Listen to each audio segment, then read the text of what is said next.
स्वागत है आप सभी का। हमारा आज का वीडियो बेस्ड है एब्सिसिक एसिड के ऊपर।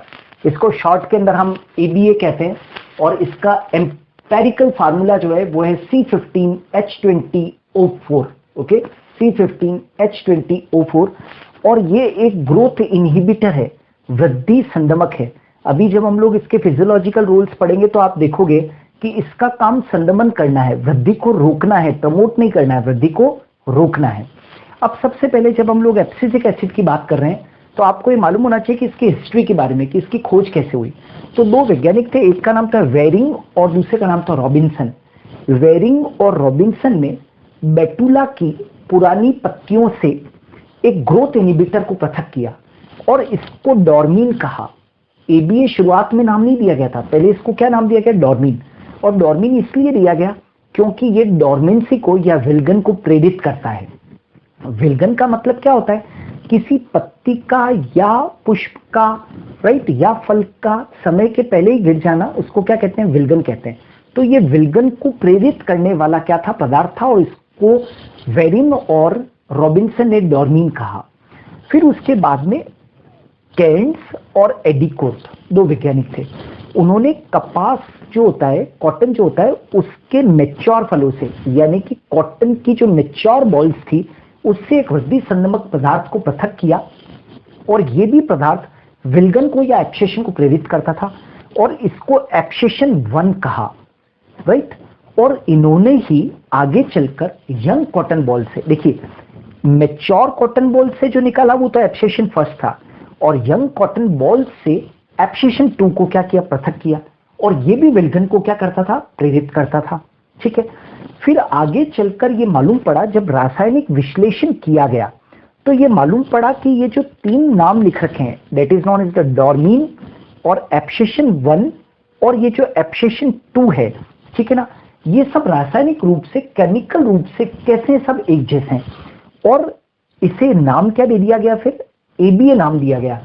ABA यानी कि एब्सिसिक एसिड नाम दिया गया। और एक चीज याद रखना कि एडिकोट और ओकुमा को ABA को पृथक करने का श्रेय जाता है, साथ के साथ इन्हें ABA की खोज करने का भी श्रेय जाता है। तो यदि आपसे कोई पूछे कि ABA को किसने पृथक किया और ABA की खोज किसने की, तो आप कहोगे एडिकोट एंड ओकुमा। ये तो 2 साइंटिस्ट थे, इनको इसका श्रेय जाता है। अच्छा, याद रखना ABA का संश्लेषण पादपों में कहां पर होता है? यदि ये पूछे तो ABA का संश्लेषण मुख्य रूप से जो पुरानी लीव्स होती है, यानी कि जो परिपक्व पत्तियां, मैच्योर पत्तियां जो होती है उनमें, और फलों के अंदर, मैच्योर फलों के अंदर, और जीर्ण भागों में, यानी कि सेनीसेंट जो हिस्से होते हैं, जो जीर्ण शीर्ण वाले जो भाग होते हैं या जिनकी मृत्यु होने वाली होती है, उन भागों के अंदर ABA का क्या होता है? संश्लेषण होता है। यानी कि कुल मिलाकर मैं कह सकता हूं कि ABA का संश्लेषण मुख्य रूप से तो परिपक्व पत्तियों के अंदर होता है और परिपक्व फलों के अंदर भी होता है और साथ के साथ पादप के जो जीर्ण भाग होते हैं उनके अंदर भी इसका संश्लेषण होता है। ये जो ABA है इसको हम तनाव हार्मोन के नाम से जानते हैं। कई बार एग्जाम्स के अंदर पूछते हैं, एग्जामिनेशन पॉइंट ऑफ व्यू से ये इंपॉर्टेंट है कि ABA कौन सा हार्मोन है जो कि जिसको कि आप तनाव हार्मोन कहते हो। तो ABA को तनाव हार्मोन या हम लोग स्ट्रेस हार्मोन कहते हैं। क्यों कहते हैं? क्योंकि ये पादप के अंदर विपरीत परिस्थितियों के अंदर, स्ट्रेसफुल कंडीशंस के अंदर ये पादप के अंदर बनता है और स्ट्रेसफुल कंडीशंस के अंदर ये पादप की रक्षा करता है।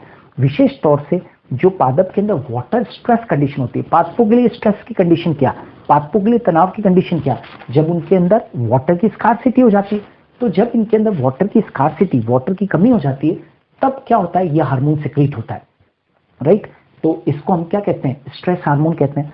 और ABA बनने के कारण जो रंध्र होते हैं वो क्या हो जाते हैं? बंद हो जाते हैं। तो नेचुरली कि जब रंध्र बंद होंगे तो ट्रांसपिरेशन रेट क्या हो जाएगी? कम हो जाएगी। ट्रांसपिरेशन कम हो जाएगा तो उससे पादप से पानी का लॉस नहीं होगा। इसलिए ही तो हम कहते हैं कि इसको वाष्पोत्सर्जन प्रतिरोधी हार्मोन भी कहा गया है। स्ट्रेस हार्मोन के साथ साथ इसको हम क्या कहते हैं? वाष्पोत्सर्जन प्रतिरोधी हार्मोन, एंटी ट्रांसपेरेंट हार्मोन कहते हैं, राइट। क्यों? क्योंकि ये क्या कर देगा? रंध्रों को पार्शियली क्या कर देता है? क्लोज कर देता है। याद रखना ABA के स्त्रावन होने से पार्शियल क्लोजर ऑफ स्टोमेटा हो जाता है, यानी कि रंध्र आंशिक रूप से क्या हो जाते हैं? बंद हो जाते हैं। ये क्वेश्चन भी पूछा गया था एग्जाम्स के अंदर कि ABA के संश्लेषण से क्या होगा? तो रंध्र जो है वो आंशिक रूप से क्या हो जाएंगे, बंद हो जाएंगे। अच्छा याद रखना, रासायनिक दृष्टि से, केमिकल दृष्टि से यदि देखें तो एबीए को हम टर्पिनोइड मानते हैं। क्या मानते हैं इन्हें? टर्पिनोइड मानते हैं। और एबीए का जो संश्लेषण है पादपों के अंदर वो कैरोटीन्स के ऑक्सीडेशन से होता है। कैरोटीन्स जो होते हैं उनके ऑक्सीडेशन से क्या बनता है, एबीए बनता है। अच्छा याद रखना, एबीए जो होता है वो शैवालों के अंदर, एल्गी के अंदर, कवकों के अंदर यानी कि फंजाई के अंदर, और बैक्टीरिया के अंदर क्या होता है, ये एब्सेंट होता है। और मॉसिस के अंदर, टेरिडोफाइट्स के अंदर, जिम्नोस्पर्म्स के अंदर और एंजियोस्पर्म्स के अंदर एबीए पाया जा सकता है। अब हमने कहा कि एबीए कहाँ बनता है, तो ये पत्तियों के अंदर बनता है। अब आप जानते हो कि मानो कि ये पत्ती है, तो यहां पर एबीए बना, यहां पर क्या बना, एबीए बना। तो ये प्लांट से क्या है, स्टेम से पत्तियां क्या रहती है, जुड़ी रहती है। और ये वाला जो हिस्सा है ये क्या चीज है, पिट्योल है। तो एबीए पत्ती में बनता है, यहां से कहां पर आ जाता है, पिट्योल में। जानते हैं ना, पत्ती का जो व्रंत होता है, पर्ण व्रंत, उसको हम पिट्योल कहते हैं। Stalk of leaf is called as petiole. तो यहां से पिट्योल में, पिट्योल से स्टेम में, और फिर पादप के अन्य भागों में क्या हो जाएगा, ये पहुंच जाएगा। अच्छा याद रखना, ड्राई कंडीशंस जब भी होगी, यानी कि स्ट्रेसफुल कंडीशंस, ड्राई कंडीशंस होगी, तो एबीए का पादप में संश्लेषण क्या होगा, ज्यादा होगा। अब जैसे हर बार की तरह हम ग्रोथ हार्मोन्स के अंदर उसके फिजियोलॉजिकल रूल्स पढ़ते हैं, वैसे ही यहाँ पर हम फिजियोलॉजिकल रूल्स पढ़ रहे हैं। एबीए के कई सारे फिजियोलॉजिकल रूल से कार्यात्मक प्रभाव है जो कि बहुत इंपॉर्टेंट है, हम लोग डिस्कस करते हैं। सबसे पहला रोल है विल्गन। विल्गन का मतलब होता है एब्सेशन। एबीए जो होता है वो पत्तियों और फलों में विल्गन को क्या करता है, प्रेरित करता है, यानी कि एब्सेशन को ये क्या करता है, प्रमोट करता है। ऑलवेज रिमेंबर, एबीए का नाम ही एबीए क्यों पड़ा, क्योंकि ये एब्सिसिक एसिड है, यानी कि ये एब्सेशन को क्या कर रहा है, प्रमोट कर रहा है। तो एबीए पत्तियों और फलों में, यानी कि लीव्स और फ्रूट्स में एब्सेशन को ये क्या करता है, प्रमोट करता है। इतना ही नहीं, एबीए जो होता है वो डोरमेंसी और बड्स एंड सीड्स, सीड्स की और बीजों की और कलिकाओं की डोरमेंसी के लिए भी क्या होता है, रिस्पॉन्सिबल होता है। यानी कि बीजों में और कलिकाओं में ये डोरमेंसी को क्या करता है, प्रमोट करता है, तोड़ता नहीं है, ये क्या करता है, प्रमोट करता है, डोरमेंसी को प्रमोट करता है, राइट, प्रसुप्त अवस्था को प्रेरित करता है, और जिसके कारण बर्ड्स के अंदर और सीड्स के अंदर अंकुरन नहीं हो पाता है, राइट। तो ये तो दो रोल सभी हमने पढ़े, विल्गन, और दूसरा है कलियों के अंदर और बीजों के अंदर प्रसुप्ति अवस्था को क्या करना, प्रेरित करना। आइए कुछ और भी इसके बारे में पढ़ते हैं, कुछ और फिजियोलॉजिकल रूल्स पढ़ते हैं। अब देखिए, एक बहुत इंपॉर्टेंट रोल है एबीए का कि ये सेनिसेंस को क्या करता है, प्रमोट करता है। सेनिसेंस को क्या कहते हैं, जीर्णता। जीर्णता का मतलब क्या होता है, मृत्यु के पहले की अवस्था। प्लांट्स के अंदर जो डेथ के पहले की जो स्टेज होती है, जब पादप शरीर पूरा जीर्ण शीर्ण हो जाता है, उसके बाद में उसकी क्या हो जाती है, मृत्यु हो जाती है, इसको बोलते हैं सेनिसेंस। तो एबीए क्योंकि एक वृद्धि संदमक हार्मोन है, तो ये सेनिसेंस को, जीर्णता को क्या करता है, प्रमोट करता है। इतना ही नहीं, सेल डिवीजन और सेल इलोंगेशन का ये विरोध करता है। आप सब जानते हैं कि ये cell division, cell elongation, cell division किसका मेन फंक्शन था, साइटोकाइनिन का, राइट। सेल इलोंगेशन किसका फंक्शन था, जिबर्लिन का। तो ये उनके फंक्शंस को क्या कर रहा है, विरोध कर रहा है उनका। सेल डिवीजन को नहीं होने दे रहा है और सेल इलोंगेशन को भी नहीं होने दे रहा है। कोशिका विभाजन और कोशिका दीर्घीकरण को क्या कर रहा है, ये रोक रहा है। आप एक चीज देख रहे होंगे, हर बार ये किसी न किसी चीज को क्या कर रहा है, संदमित कर रहा है। तभी तो इसको हम क्या कहते हैं, ग्रोथ इनहिबिटर हार्मोन कहते हैं। ये एंटी जिब्रेलिक हार्मोन है। ये बहुत इंपॉर्टेंट है एग्जामिनेशन पॉइंट ऑफ व्यू से। कैसे? एंटी जिब्रेलिक हार्मोन जो काम जिब्रेलिन करता है, उसका बिल्कुल रिवर्स काम कौन करेगा, that is known as the ABA. मैं कुछ यहां पर इस बात को प्रूव करने के लिए कि ये जिब्रेलिन के विपरीत काम करता है, मैं कुछ जस्टिफिकेशन के लिए यहाँ पर फिजियोलॉजिकल रूल्स लिख रखे हैं, मैं आपको प्रूव करूंगा यहाँ पर। देखिए, हमने पढ़ा था कि जिब्रेलिन लॉन्ग डे प्लांट्स में, एलडीपी का मतलब होता है लॉन्ग डे प्लांट्स, दीर्घकाली पादप, ठीक है। तो जिबर्लिन जो था वो लॉन्ग डे प्लांट्स में फ्लावरिंग को प्रमोट कर रहा था, और ये क्या कर रहा है, देखो, लॉन्ग डे प्लांट्स में पुष्पन को रोक रहा है। तो जिबर्लिन का बिल्कुल अपोजिट हो गया ना, जिबर्लिन लॉन्ग डे प्लांट्स में फ्लावरिंग को प्रमोट कर रहा था, ये लॉन्ग डे प्लांट्स में फ्लावरिंग को, पुष्पन को रोक रहा है। तो बिल्कुल एंटागोनिस्टिक काम हो गया। अब आ जाइए, मैंने ये पढ़ाया था जिबर्लिन के अंदर, आपने वीडियोस में देखा होगा कि जिबर्लिन जो है वो पादपों के ना मेलनेस को प्रमोट करता है। मेलनेस का मतलब होता है कि अधिक नर पुष्पों के निर्माण को पादप में प्रेरित करना, ठीक है ना, production of more male flowers.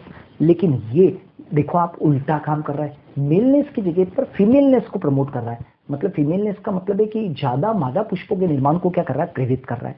तो ये भी जस्टिफाइड हो रहा है कि हाँ ये जिबरेलिन का विपरीत काम कर रहा है। यह बीजों में अल्फा अमाइलेज के संश्लेषण को रोकता है। जिबरेलिन के अंदर हम पढ़ते हैं कि जिबरेलिन हमेशा अल्फा अमाइलेज एंजाइम के सिंथेसिस को बीजों में उसके निर्माण को प्रेरित करता है, लेकिन ये बीजों में अल्फा अमाइलेज के संश्लेषण को रोकेगा। तो अल्फा अमाइलेज संश्लेषण नहीं होगा तो बीजों का अंकुरन स्वतः ही क्या हो जाएगा, रुक जाएगा। एबीए जो होता है वो ऑक्सिन द्वारा प्रेरित वक्रता को क्या करता है, रोकता है। आप सब जानते हैं कि ऑक्सिन के कारण पादपों में क्या होती है, कर्वेचर होता है। यानी कि एक दिशा से जब हम लोग लाइट डालते थे, राइट, इस टिप के ऊपर इधर से, तो क्या होता था, कर्वेचर जो है वो लाइट की दिशा के अंदर क्या हो जाता था, हो जाता था, ऐसे वक्रता हो जाती थी, ये कर्वेचर हुआ। और ये कर्वेचर ऑक्सिन के कारण होता था। अब हम ये कह रहे हैं कि एबीए जो होता है वो ऑक्सिन द्वारा ये जो प्रेरित वक्रता है, कर्वेचर है, उसको क्या कर रहा है, रोक रहा है। ठीक है।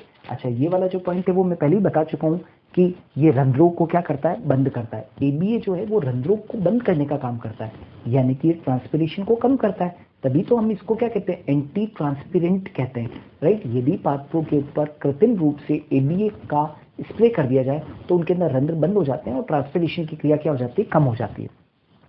ये एटीपी के संश्लेषण को रोकता है, राइट। पादपों के अंदर एटीपी बहुत आवश्यक है। क्यों? क्योंकि उनकी क्रियाओं के लिए आवश्यक है। ये एटीपी के संश्लेषण को रोकता है और पादपों के अंदर इसीलिए तो सारी एक्टिविटीज क्या हो जाती है, इनहिबिट हो जाती है। एटीपी के संश्लेषण को रोकता है। ये ट्रांसक्रिप्शन व ट्रांसलेशन को भी रोकता है। ट्रांसक्रिप्शन क्या होता है, डीएनए से एमआरएनए का बनना, और ट्रांसलेशन क्या होता है, एमआरएनए से प्रोटीन का बनना। इन दोनों महत्वपूर्ण क्रियाओं को ये रोकता है। यानी कि एक तरीके से ये आरएनए के निर्माण को और प्रोटीन संश्लेषण को पूरी तरीके से क्या कर देता है, रोक देता है। ये एबीए जो होता है वो आलू में कंद निर्माण को क्या करता है, प्रेरित करता है। ट्यूबर फॉर्मेशन इन पोटैटो, याद करो ऑक्सिन जो था वो ट्यूबर फॉर्मेशन को आलू में रोक रहा था। ठीक है, ये ट्यूबर फॉर्मेशन को आलू में क्या कर रहा है, प्रमोट कर रहा है। तो इसका मतलब ये हुआ कि आपने यहाँ पर कई जगह पर देखा कि ऑक्सिन के विपरीत काम कर रहा है, ये साइटोकाइनिन के भी विपरीत काम कर रहा है, जिबरेलिन के विपरीत काम कर रहा है। तभी तो कहते हैं कि एबीए जो है वो ऑक्सिन, जिबरेलिन और साइटोकाइनिन की क्रियाओं का क्या करता है, ये विरोध करता है। ओके, तो ये जो थे वो सारे के सारे इंपॉर्टेंट फिजियोलॉजिकल रूल्स थे अबाउट द एबीए। इंपॉर्टेंट है, एग्जामिनेशन पॉइंट ऑफ व्यू से क्वेश्चन पूछ ली जाती हैं एबीए के ऊपर। So thanks a lot, keep watching my videos, please like and share my videos, subscribe my channel. Thanks a lot.